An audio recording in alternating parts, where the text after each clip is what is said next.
Okay, hello everyone and welcome to the Winning with the Third Wave of BI webinar. Just a few items to note before we get started. There will be a Q&A at the end of this webinar. You can type your questions in the Q&A box on the left of your console. We are recording this webinar and we will send you the recording and the slides.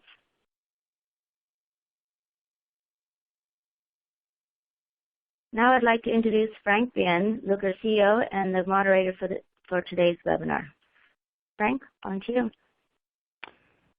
Thanks, Sangeeta. Hi, everybody. My name is Frank Bien. I'm the CEO of Looker, and today is really about three very interesting companies and what they're doing with data. And I thought we'd have a panel discussion and kind of hear how Silvio at Cigna and Andrew at Blue Apron and Lyle at BuzzFeed are working within, I would say, pretty highly evolved data organizations, and we'll kind of explain, what we mean by that. And it sort of centers around this idea that we're on the cusp of maybe a new kind of approach to data. I mean, we've all been talking about this big data stuff for so long, and it got so overhyped and whatnot. But maybe there's the real value to how businesses and people in organizations can access data if we take maybe a more highly evolved approach. So I'll let them introduce themselves in a sec. But what I wanted to first do was just kind of describe, what we mean by this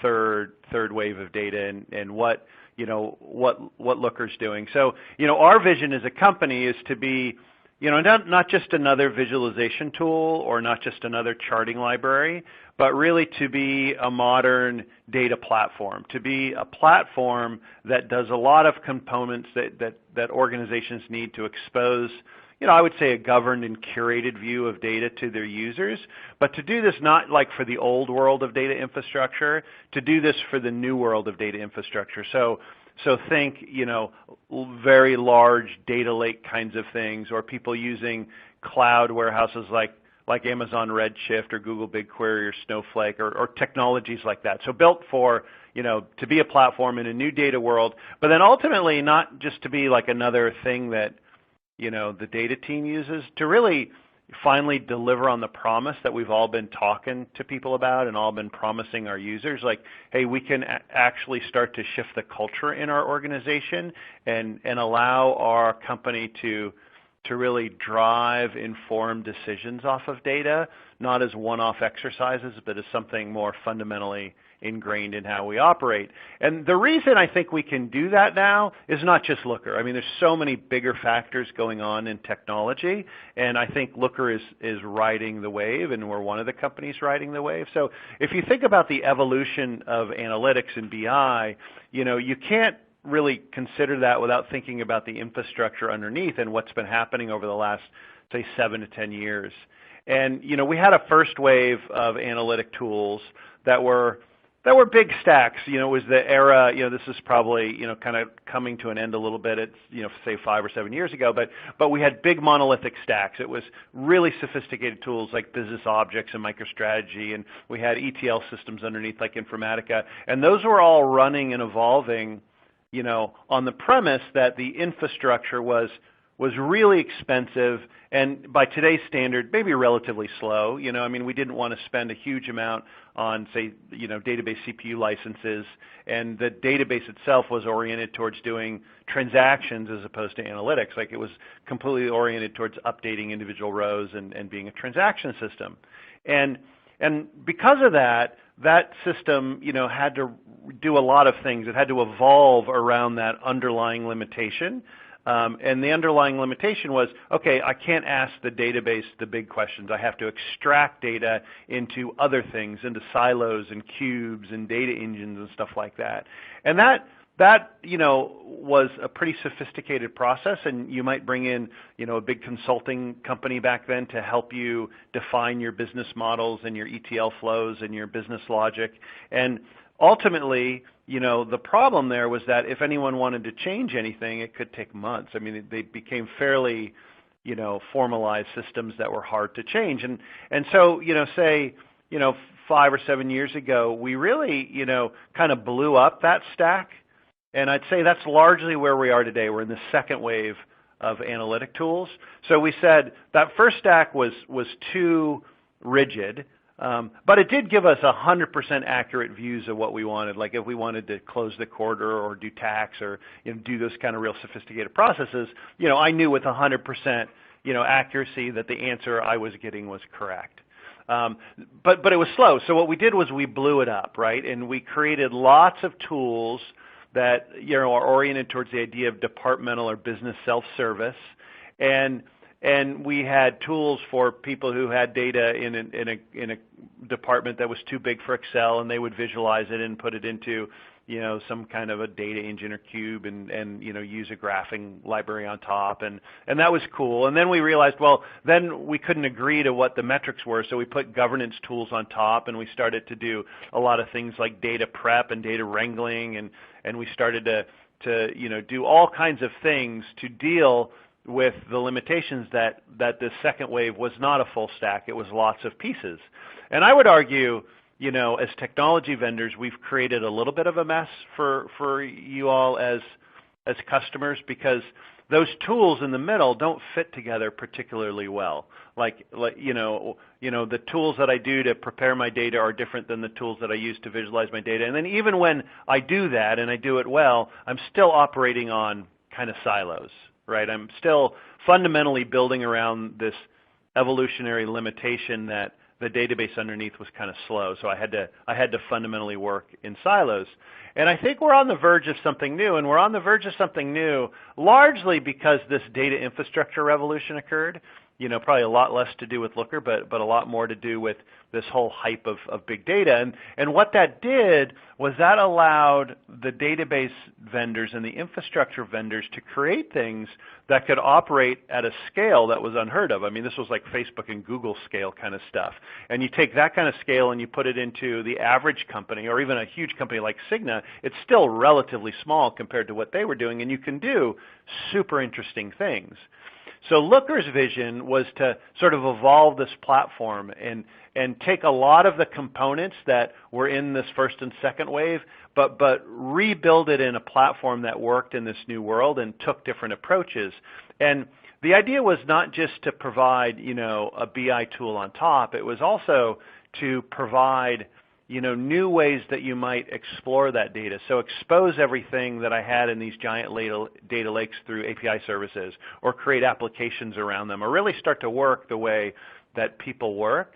And what we've seen is, kind of surprisingly even, that the companies we've been working with are seeing like not just technology advances, but they're seeing like cultural advances in how they're operating around data. So if you think about it from the business perspective, that first wave was all about the past. It was all about, I have reporting to identify what happened, right? It was relatively inflexible, so I couldn't do much investigation. And then the second wave of all these kind of component tools was really valuable because it allowed me to ask the next thing, which is, why did it happen? So I could drill and I could explore. If the question was important enough, I could work in these silos. And as an end user, I didn't even know it was that much of a mess, but it kind of was, because I could only look at one thing, and oftentimes people who were looking at different workbooks were looking at completely different answers to the same question, right?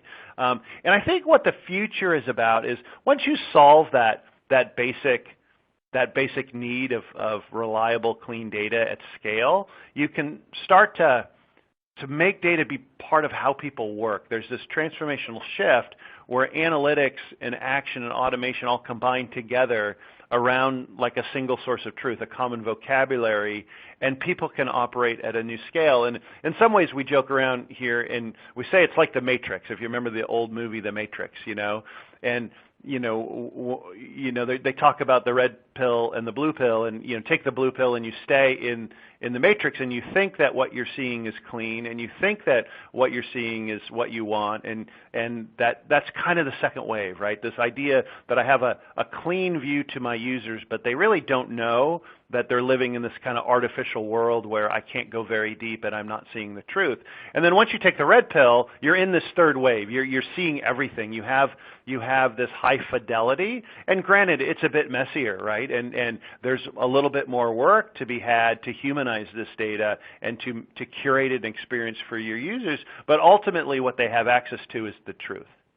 Right, and that's what we think this third wave is about, and it's really driving on top of a new data infrastructure, a new approach to see not just clean data or different data, but also to see that at a scale that we were not seeing before. And I think between BuzzFeed and Blue Apron and Cigna, they've all taken some approach to move into this third wave.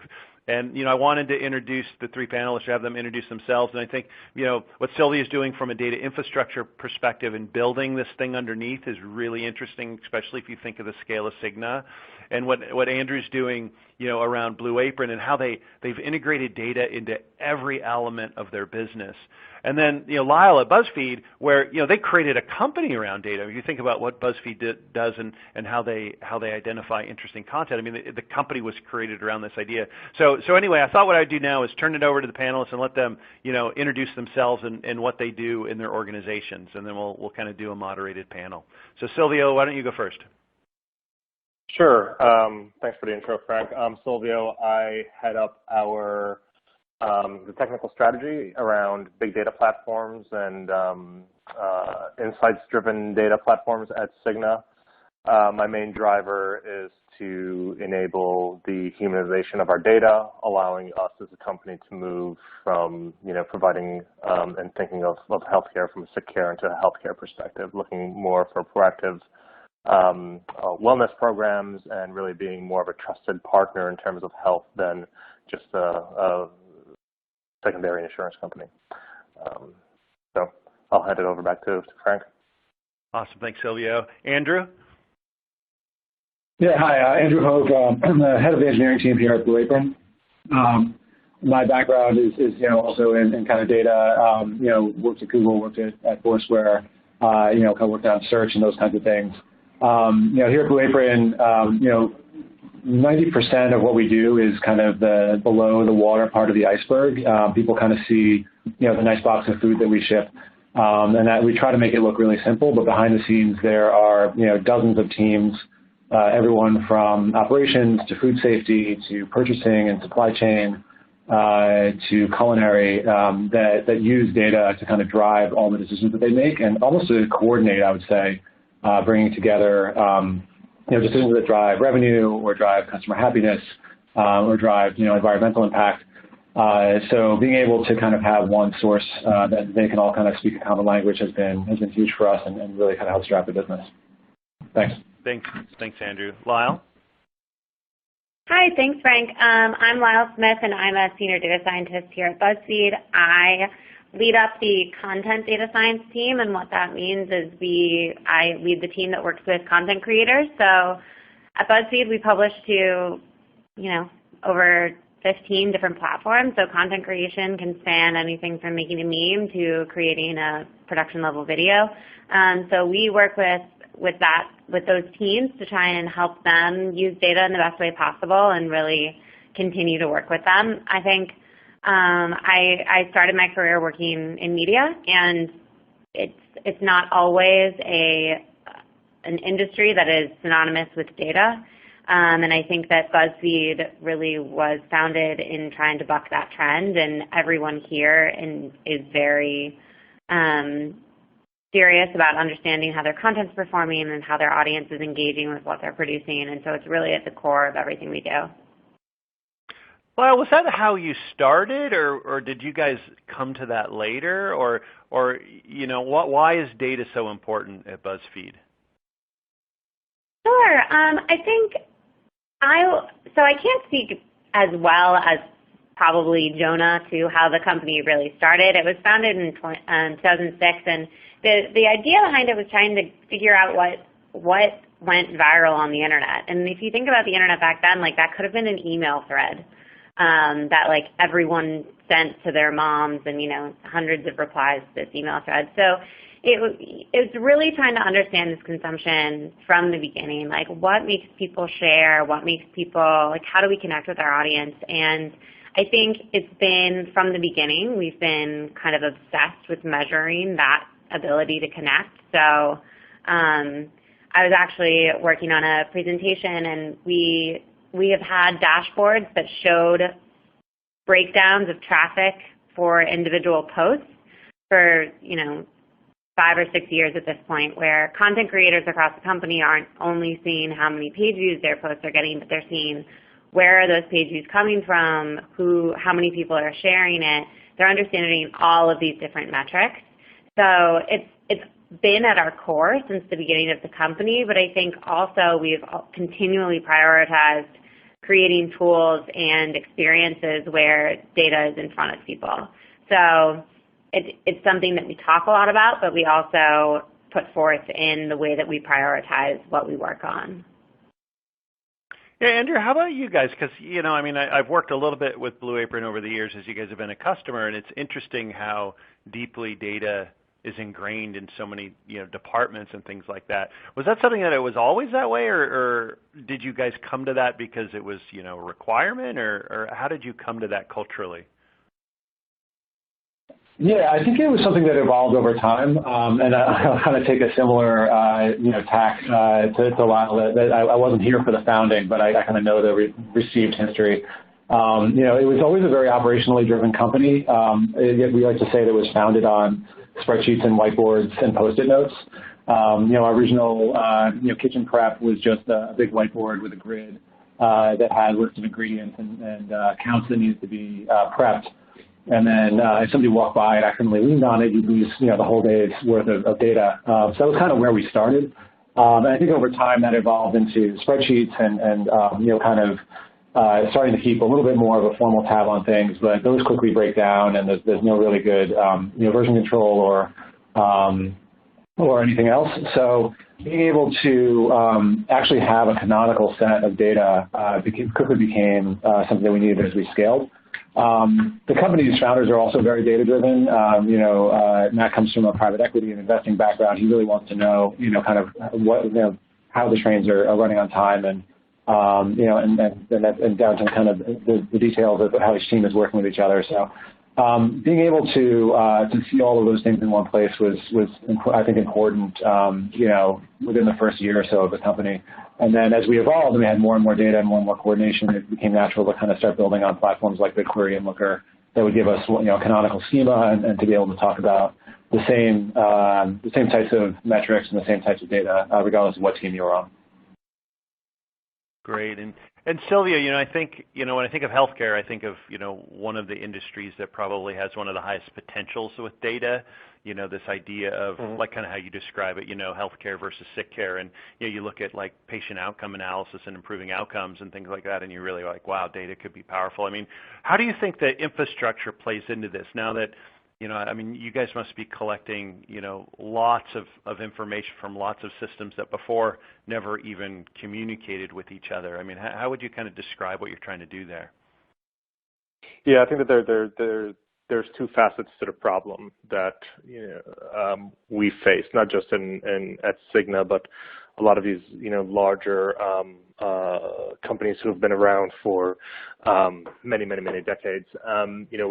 We've got a number of, I don't want to call them legacy, but I'll refer to them as core systems, right? These are the things that are going to be very difficult to lift and shift away from. They basically, keep the books of business balanced, make sure that everything is humming as expected.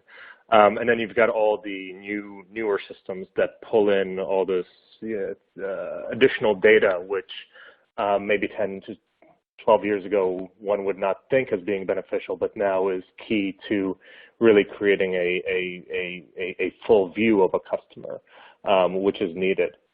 Now, one of those systems would feed the other and vice versa. So it's important that first and foremost, these, as you said, these systems didn't talk to each other before. They do need to talk to each other now.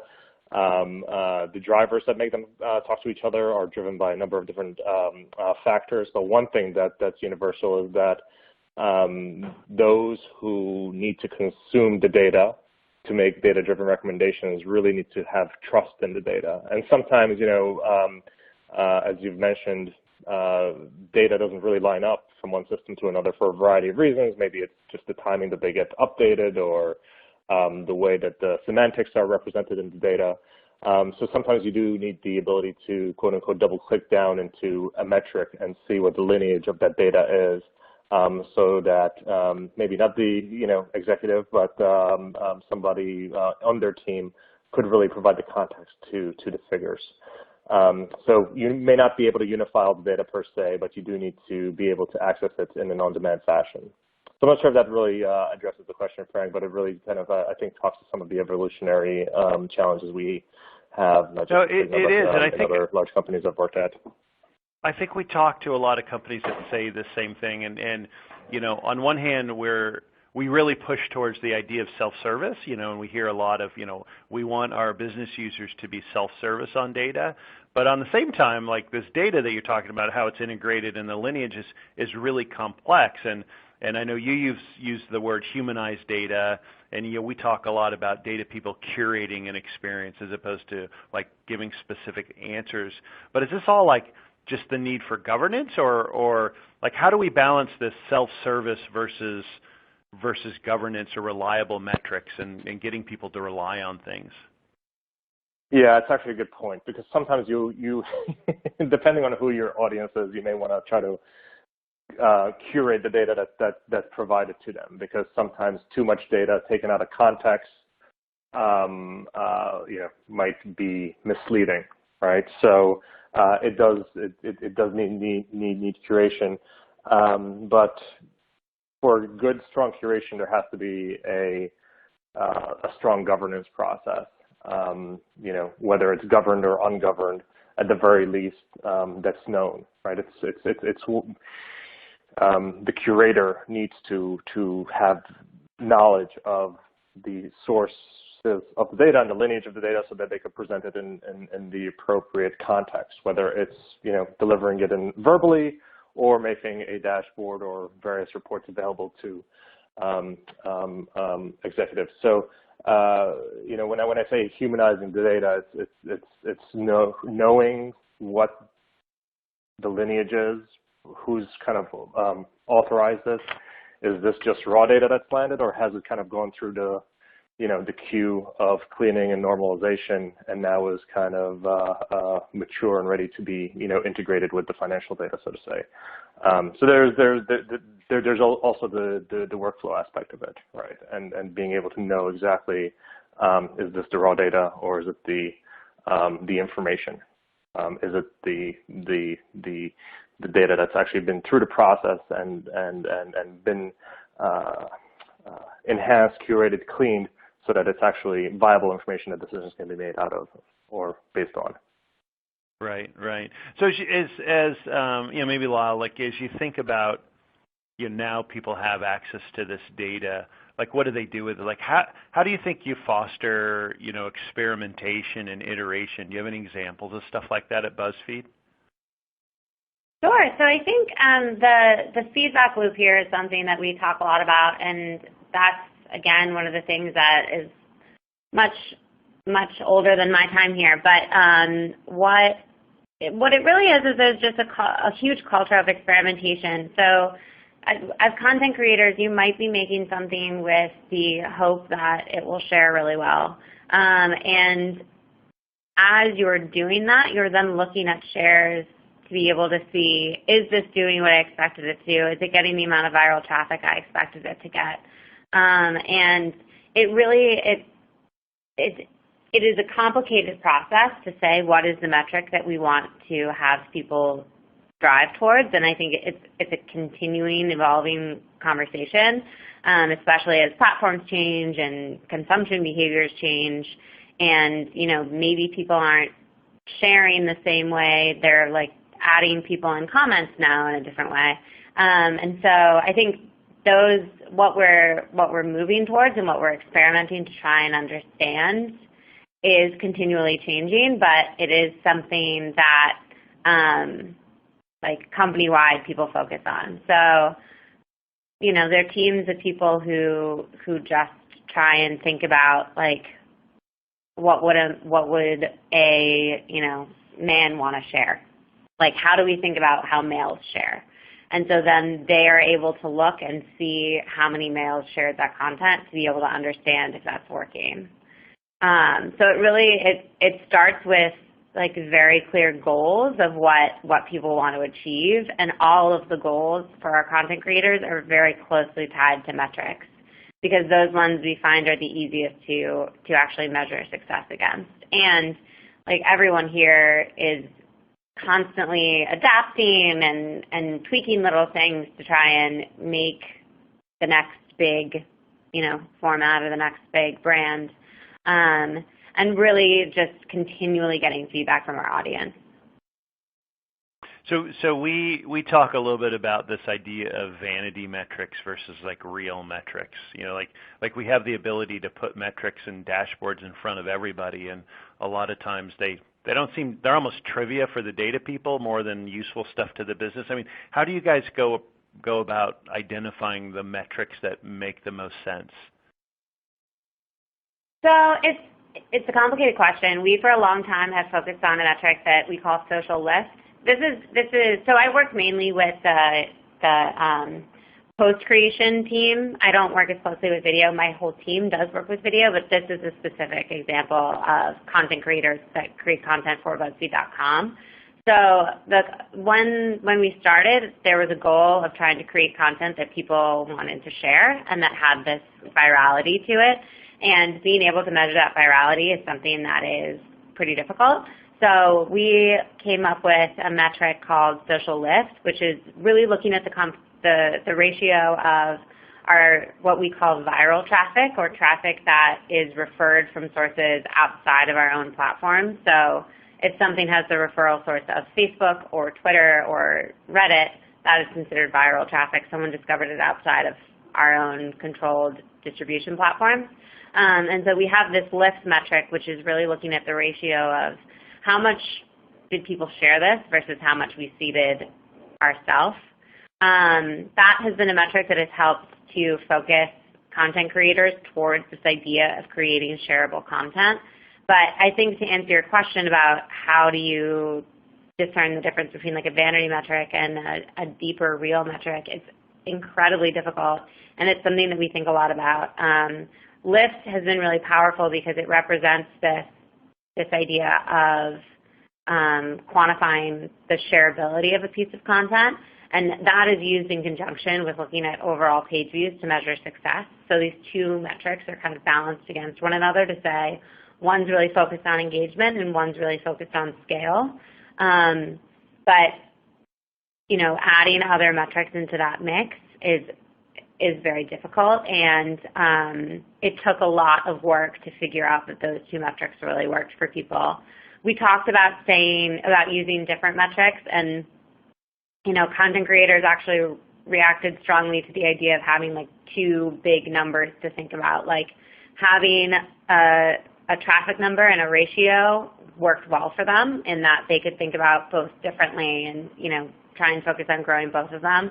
But it's definitely something that we continue to think about all the time.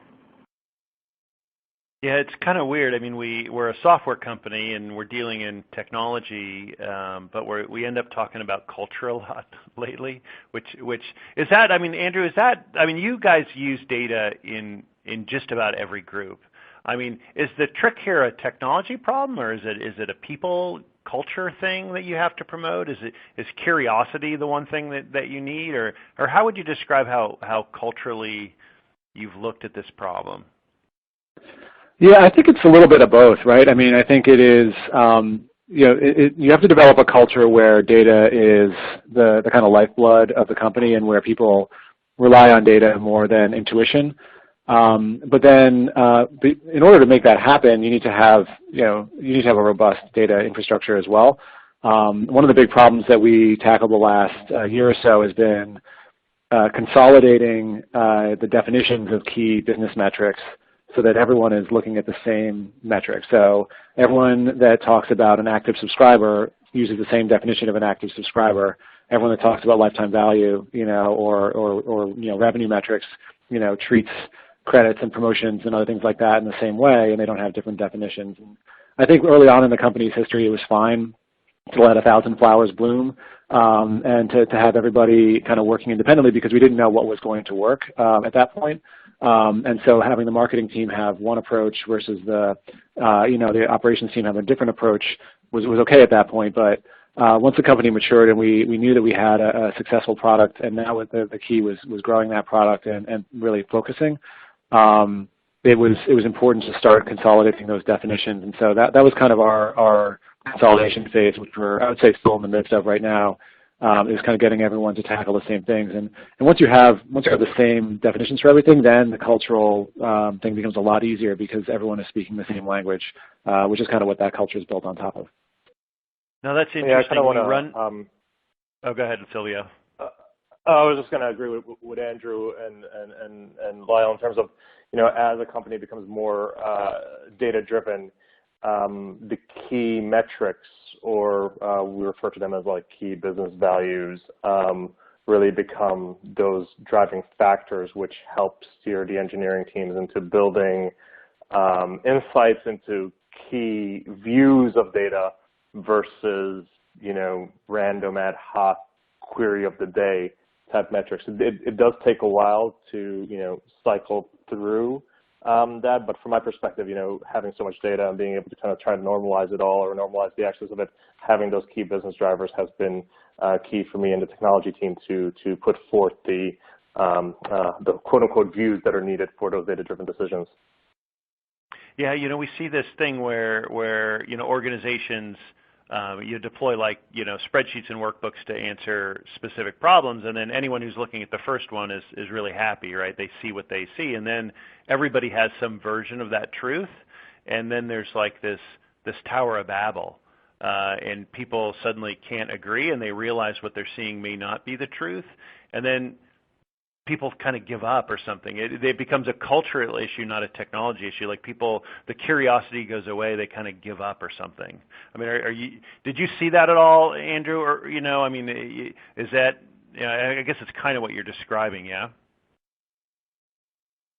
Yeah, I think people, like I was saying before, like you have to have a common language or like it just leads to disagreements, or it just leads to slowness too, frankly. You have people looking at a metric and then this constant question, is that the old definition of active subscribers or the new one? And because they have very different semantics behind them and they treat, inactive subscribers differently, like whatever the semantic differences are, it's just like this constant questioning, and then your foundation of data starts to crumble and people don't trust it as much anymore. So I think it's something you really need to get ahead of and make sure that you say, we believe in our data because it is, robust and it's well tested and it's got clear schemas and everyone is talking about the same thing.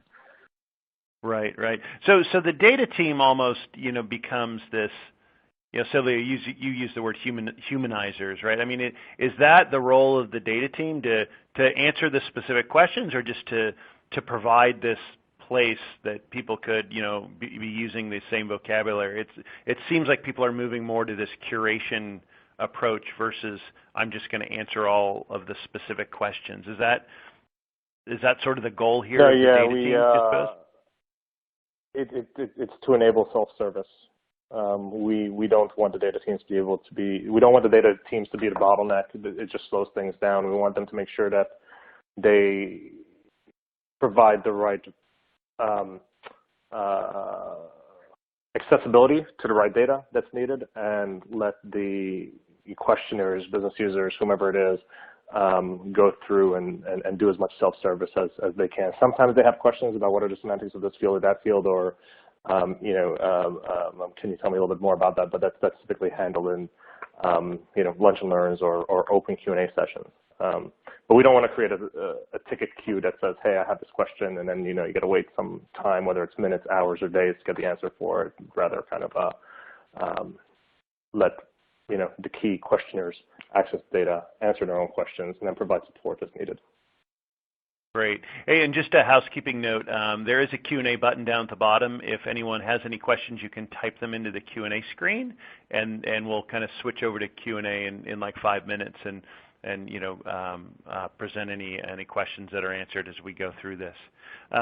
So as you think about trying to do this and all of this access to data that you provide to users, how do you deal with sort of the other idea, which is the world is changing, right? Like whole new advertising systems appear, and like how do you fit the new stuff in this whole changing world into, this already complex environment? I mean, I think of you guys, Lyle, at BuzzFeed, and suddenly there's a whole new like advertising thing on Facebook or something. Like how do you approach that? It's a challenge for sure. I think the way that we've been currently dealing with that situation is that there are people, the way that our culture works is we change roles all the time. So if there is a new product that has a new metric that we want to try and figure out, like when Snapchat Editions first came out, we had people who had been working on the social team or had been working in content creation who started to try and figure out this new thing called Snapchat Editions. And so I think because we have this experimental culture, we do get excited about these new opportunities. It's not seen as a burden. From a data perspective, it's difficult because Snapchat might come out with a new product that seems really exciting, but after 3 months they decide this isn't what they were expecting and they're not going to be supporting it anymore. And so integrating it into our other tools would have been kind of for naught if we had done that.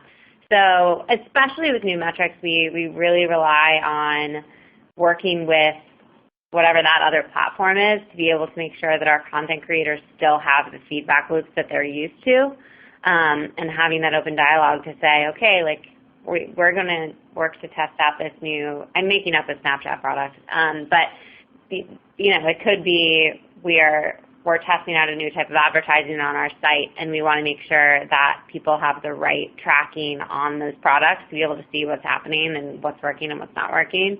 And I think that it just is something that people every once in a while have to fly a little bit blinder than they're used to, and while the metrics catch up. But it's something that is hard to get ahead of, but it makes the job interesting. Right. So Andrew, I mean, anything to add to that? No, not really. I think, kind of similar thing here. The evolution for us comes from, asking interesting business questions, trying to put together, trying to look for gaps.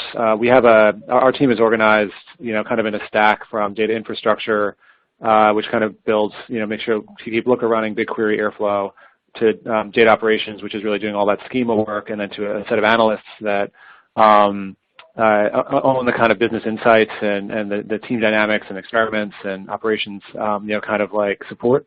And so a lot of the feedback loop comes from the analysts looking and trying to find interesting insights about what's going on in the business, and then or opportunities for the business, and then pushing that back down into new schemas or new infrastructure. There's less kind of new product opportunities, kind of the way that Lyle was talking about, in terms of we're not worried about Snapchat launching something, but we are certainly worried about new market segments or competitors, or interesting food trends or things like that we want to notice. Sylvia, what about you at Cigna? You should think about, not even new things externally, but, organizations have lots of, new requests and bringing in, anything from, probably access card readers to, insurance claim data. I mean, how do you guys prioritize that stuff, and how do you think about how it fits together and providing access to it? Yeah, it's a good question. Our intake queue is very large, but it covers a lot of different facets. The way we've tried to scale from a data platforms perspective is putting in as much self-service as possible. One of the things I've started doing lately is basically landing data into the data lake, getting some access into it via Looker, other tools depending on level of technical know-how.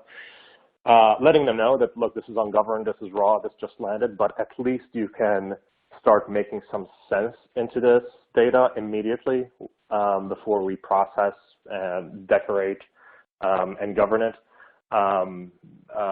allowing some of our data scientists to really kind of start their theories and hypotheses and work through things. And then we've got a data advisory council that basically tries to look at all the incoming requests by business unit, queue, business value, et cetera, et cetera. We try to find similarities between business units. Sometimes, if there's a new kind of wellness program out there that a lot of providers sign up for, they'll start sending us data, and we can find a scale because we're doing one thing for one business unit and another business unit needs it. So that's kind of like point of the advisory council, is try to line up those requests. But that's kind of our approach, right? Try to make data actionable by the advanced users immediately, and then refine the queue into what's going to give us the highest amount of business value that's aligned to our corporate drivers in the longer tail. Great, thanks, Silvio. So maybe switching gears a little bit, what do you think are the lessons learned? You three all have coming from organizations that I think are pretty far along the path here of creating these data cultures and whatnot. Like what's the lessons learned? Lyle, maybe I'll start with you. Sure. So I think one of the big things for BuzzFeed is understanding that while data is a huge part of our culture, there are people who want to use it for different reasons. So trying to understand the best way to curate information so that it's most helpful to people without overwhelming them. So for a given content creator, they will want to know how their piece of content performed, but might not necessarily want to know every single referral source that came in or look at the referral source in aggregate over time. But there may be other people that they work with who are kind of in a position to want that. And so it's really what we've tried to do is create products that don't overwhelm people, that highlight the metric that is most important, but also allow people to explore more if they want to. So Looker has been great at that, being able to let people dig in deeper, but it also isn't for everyone. Not every single person wants to look at, 3-month trends or anything like that. So I think that idea of curation and meeting people where they are is really important for us here. Andrew, what about you guys? What have you done that's worked particularly well, or the lessons learned? Yeah, I think the two things I'd have to say are kind of the evolution of the company, allowing data to kind of be fairly loose and free early on while you're learning the business, and making sure that you have the tools that you can ask quick, iterative questions, and teams can move very independently. And then phase two that we've moved into has been where you know what you're doing, and you start to develop that common language between teams. And that actually is the thing that makes you more efficient at scale, is being able to know, at least at the foundational level, that you're speaking about the same metrics and the same things. And then organizationally, kind of having, at the scale that we're at, having, people on the engineering and product teams that have specific responsibilities, whether it's keeping the infrastructure running, and that's different from the people that are actually doing, kind of building schemas and making sure people are talking a common language. And that's in turn different from people that are actually doing the analysis itself, who are very product or business focused. So separating those responsibilities once you get to a certain scale, and actually have people that are dedicated to making sure that your infrastructure and your schemas are running well, and they're building a platform across the entire company, and then those analysts and other product owners can build on top of that and make their decisions. Yep. Silvio, what about you? Any lessons learned or some? Oh yeah. Yeah, the big one is just because you've built it does not mean they will come. So, we put in place a lot of great technology capabilities, tools, really quickly and really rapidly. And what I discovered was that we needed to create an internal product management team to really help productize the capabilities, and enable people, users, to learn it. And, as you said before, the third wave, getting people between the second and third wave, getting folks away from their single source of visibility into the system into having the ability of now comparing a metric with the context of the metric really took, and is still taking a while to get people adapted to. So, we're trying to put in place these kind of workshops where you come with a particular problem, and we'll try to look at the data from a 360 view and angle. And once some folks start, seeping in with these live dashboards, whether it be Looker in live meetings versus PowerPoint, all of a sudden people are all like, hey, we want to get in on that as well. So again, it's, from my perspective, having a product management team over the data platforms, the capabilities, is going to be key to me being able to see this vision through. Right. So we only have a few minutes left, so I'm going to switch to some of the Q&A. Again, if you want to type any questions into the Q&A panel, we'll try and get to them all. But the first one, which kind of ties into this on the converse, which is probably one of the biggest questions I'm always hearing, at least from our professional services team that's out working with customers, and I know any data person is facing this every day. It's this idea of like, how do you manage the requests for what are vanity metrics? When a user is asking for something that is probably not the thing that they need, versus the stuff that is the important metrics to watch to drive the business. Like, how do you help people understand that they need to be taking the red pill instead of the blue pill?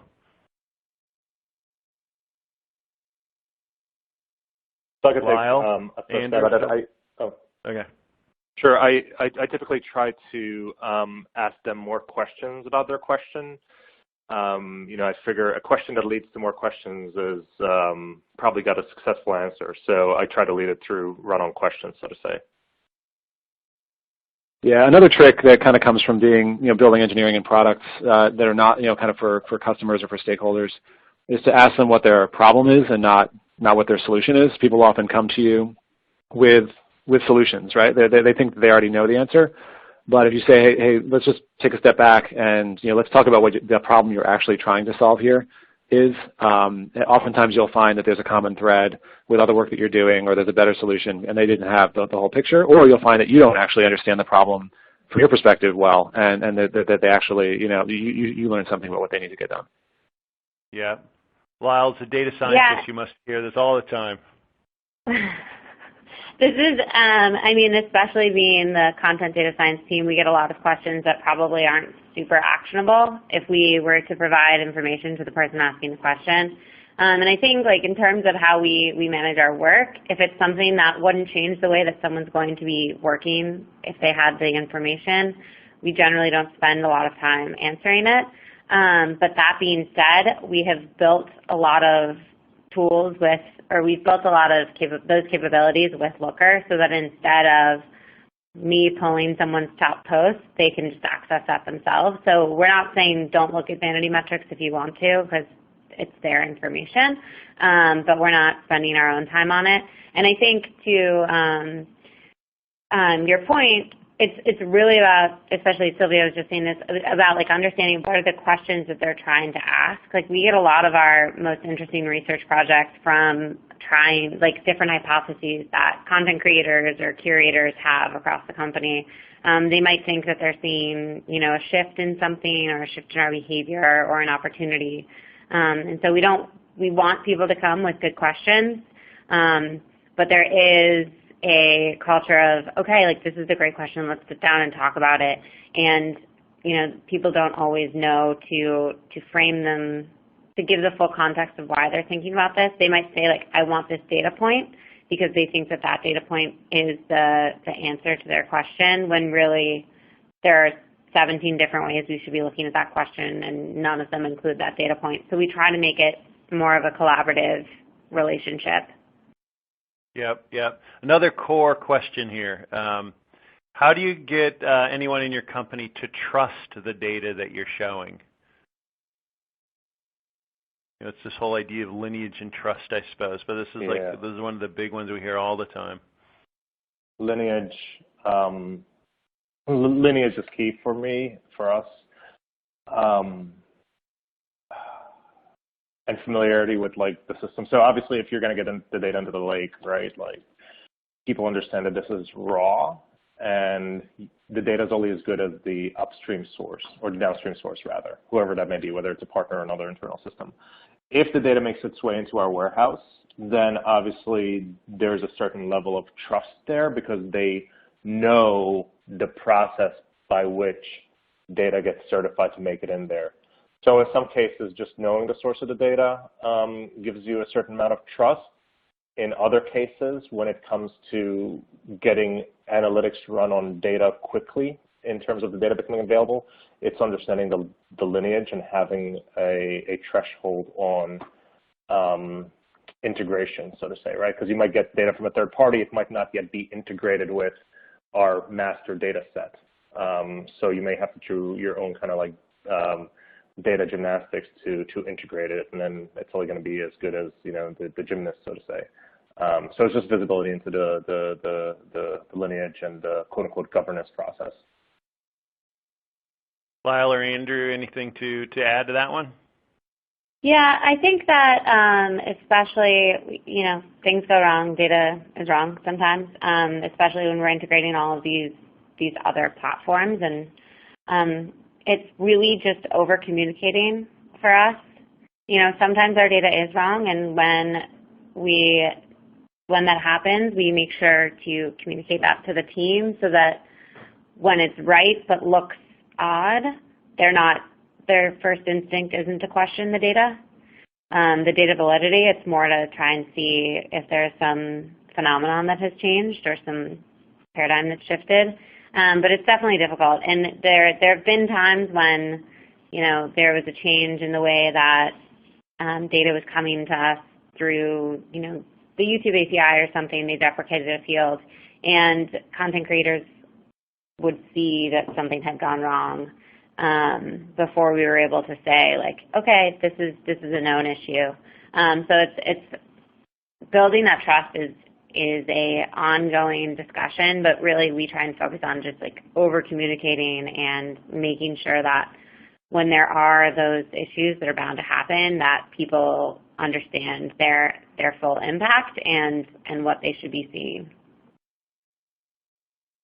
Yeah, I think the over-communication is really big. We at Blueprint, we have a culture, at least on the technology team, of writing postmortems whenever something goes wrong, and just being really, really transparent, and blameless. Like these are the things that went wrong, and here's how we're going to address the problems in the future to make sure they don't recur. And we've been bringing more and more of the rest of the company that isn't used to that culture into that kind of real transparency about issues when they arise. And I think that's really developed, similar to what Lyle was saying, a culture where when something is wrong, you own up to it, you fix it, and you make sure it doesn't happen again. And then when there's something surprising in the data, your first question is, well, what changed? What interesting changed, and not, oh man, this thing is broken again. Right. And I think we're just about out of time, so maybe last question here real quick. These are great questions. What departments are most interested in data, but then also what departments need to be but aren't paying attention, whether due to inertia or pride? I don't know that we have any departments here that aren't paying attention to data. I think, people are all looking at different data sources. The sales team is looking at Salesforce, and content creators are looking more at content creation metrics. But I don't know that we have an issue of people not thinking enough about data. Yeah, I think we have different teams that are kind of coming along at different speeds, I would say. I think everyone needs to own up to the data just because that's how it's run from the top at the leadership level. The leadership team cares about data, and so everyone else needs to. But then, within the teams, I think there's differences. The marketing team is definitely at the front of the non-technical teams. They're very driven by metrics and CPAs and everything else like that. Teams like culinary, kind of come from a more intuitive background, but even they are coming along to trying to understand the impact that their work has in a real data-driven way on user happiness or on lifetime value or other metrics. So I think it's not that every data, I think, is at this point interested in data, and it's because we have that common language, and also because it's coming from the top. Right. Well, so we're out of time, and I want to respect everybody's schedule, so we'll kind of cut it there. If you have any questions, feel free to reach out to us here at discover@looker.com. And I want to just thank, Lyle and Andrew and Silvio for taking time to describe what they're doing and kind of open up the kimono. And thanks everybody else for dialing in and spending some time with us. Have a great day. Thank you. Thanks. Bye-bye.